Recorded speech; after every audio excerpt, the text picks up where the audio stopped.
All right, guys, welcome to Youth 101 podcast, where we get to know some of the youth leaders and all the youth activities that will come or are around us. I want to welcome Ps Eliki Ravia. His nickname is Rafiki. If some of the youth knows, it's from Lion King's reference. First of all, we want to know, I think you're the coolest guy with the coolest hair around AIIAS. I mean, look at that. That's a massive. That's like years, tons of work. How do you keep it up?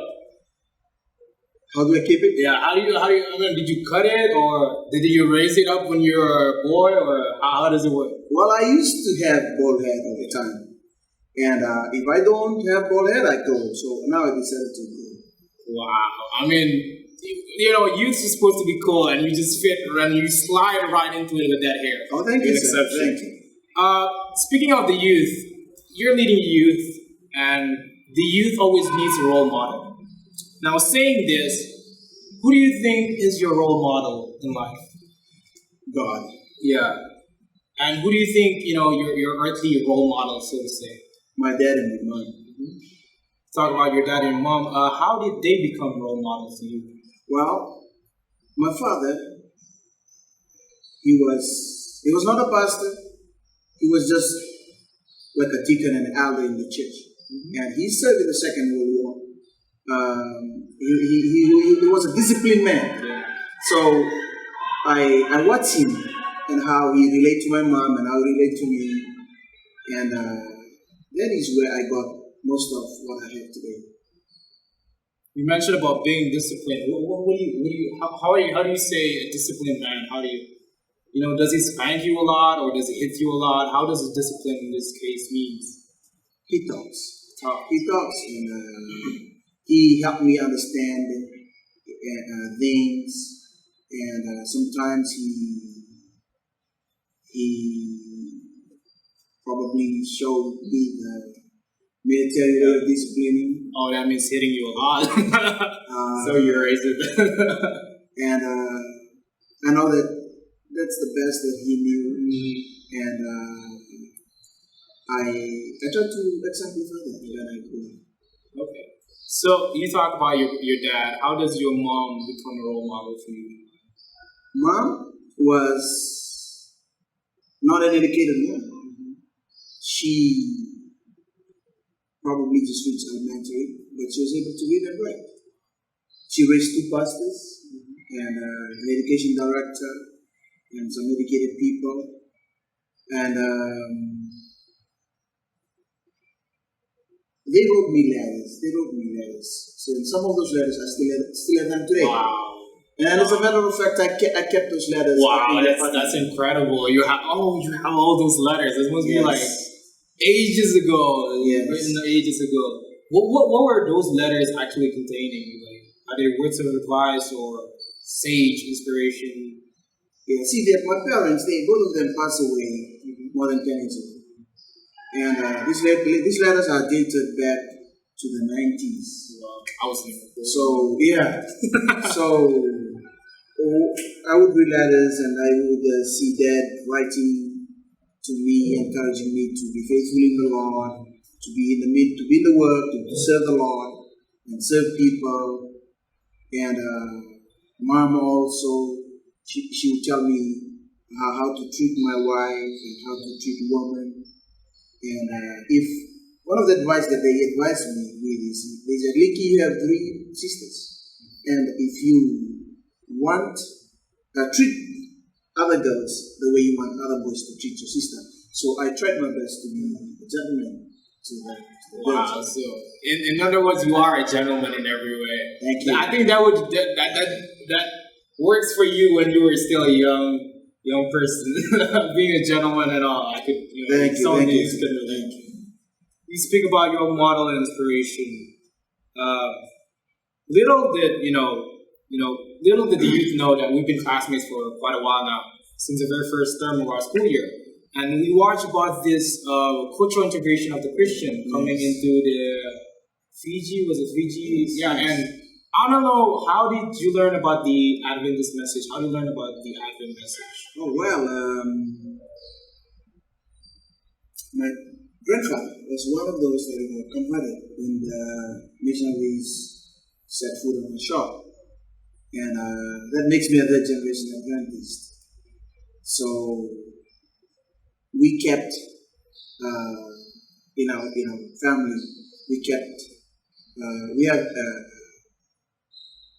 legacy that we keep teachers and pastors that comes to our village. We give them land, we give them a place to build their house and their garden. And it had affected me so much. So I also decided that I will give my life to Jesus. What year was that? How old were you when you decided to give your life to Jesus? Oh, I grew up in the Seventh-day Adventist Church.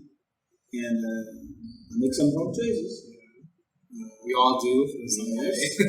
And but I would say all along, the Lord has been with me. So we talked about your conversion, and now you're not only looking up to your parents, but also is the parent of your own. But since the AIIAS Youth doesn't know this, we've been asking for so long, where is Mrs. Ravia? Thank you. Where has she been all this time? We've seen you being a solo player on the field, whatever. Yeah. Well, my wife, her name is Aisha. We have a son, Shalom, who's here with us. And she's not here with us. The reason is some family reasons, some personal reasons. But not a bad one. It's just family matters that she had to stay back and take care of some family matters while we come over here. Otherwise, she would be here. And I wish she would come someday. And I believe it will be a blessing to many people. Because you're eventually becoming mayor of Silang, so you would need, your wife's support on that one. I don't know, but barangay captain. Barangay captain. Mike is the barangay. Anyway, we talk about that, and now you're a father too. Yes. Talk about your father's influence. How do you balance your role in the youth ministry and becoming a father to children as he is also growing and turning into a youth himself? Thank you. That's a good question. I don't have any I would say, two faces. I am a father from home, and I would like to be a father all along when it comes to the ministry, and I would also do the same. The way I treated the youth is almost the same way I treated my son. So I would like for him to see this one face, that my dad is here at home, and my dad is like this when he goes to the ministry. So a youth ministry also helped me to raise my son differently. I give him a lot of choices, but I guide those choices also. I want him to be treated the way I would treat other parents' children. So that's the reason why it has helped me in both phases at home and also in the ministry. Would there be any tough moments in being a father, as you're also a pastor, balancing that role out? A pastor is not always home, yes. But you also have to take care of your one and only son. Yes. How do you balance that out as a father / preacher pastor? Wow, it's amazing, Isaac. Till today, I still cannot explain that, but it is amazing. Yeah. Well, it looks like that me and my son, we have come a long way now. He understands me and I understand him. I told him, I'm a dad and a mom to you at the same time. And our life won't be complete, but we have to give and take. So I try to do as much as I can, from school and ministry and church assignment and at home. By God's grace, I believe that He has helped me accomplish. But I spend a lot of time in prayer. When my son sleeps at night, I kneel beside him every single night, and I pray over the boy, because I know that many pastors' kids, they don't stay in the church. No, I'm kidding. No. They stay in the church, they don't stay in the church. And I know that if Satan doesn't get hold of me, he's going to get hold of my kid, my boy. So I ask for God's protection over that boy all the time. When I'm in class, I would pray for him. I would go down to prayer garden and I would offer prayer for that boy. So that's how I see it. Yeah. And it really is awesome to hear your role as a father. But oftentimes, we as youth question because we never really talk about these things. I want to ask one thing though. What do you think your talents are? Because we always talk about youth having talents, but like being as a youth leader, you should, have something that grabs you on it. So, what do you think your talents are? Well, thank you. I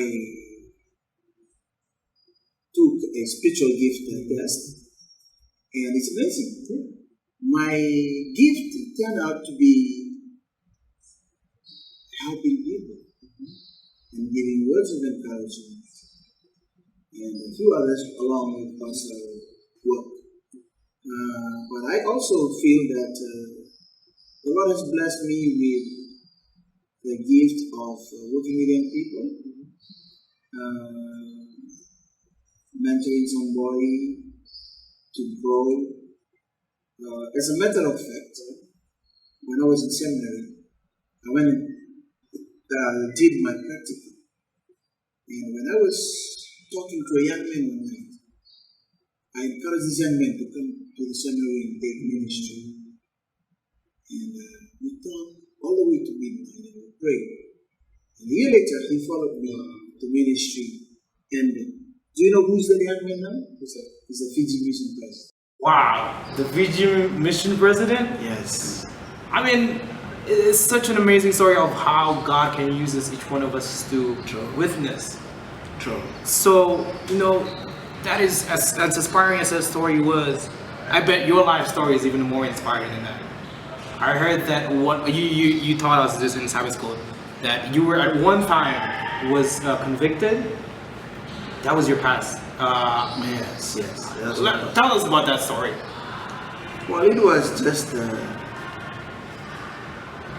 a combination of wrong choices, wrong places, and wrong friends. So it got me into trouble. And it took me to the bottom of the pit. And that is where I believe the Lord picked me up again and brought me back. And I allowed God to fulfill His plan. And one after another, door opens. And I'm here. What message would you think you have with young people who are struggling with peer pressure, with struggling with these things? Well, my advice to the young people who are struggling is just be yourself.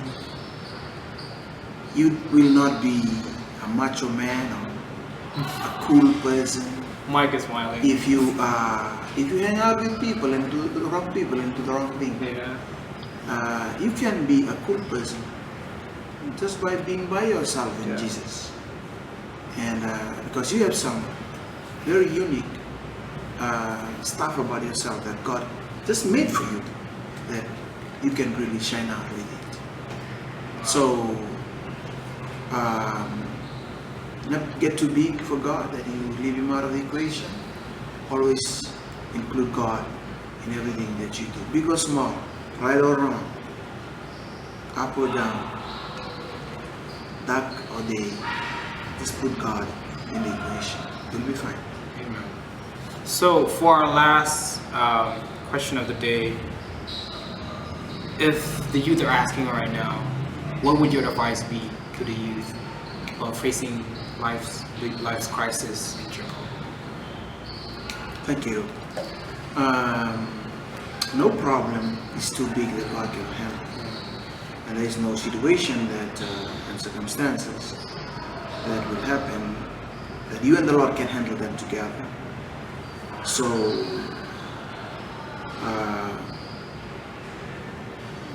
one step at a time, just make sure that God is with you.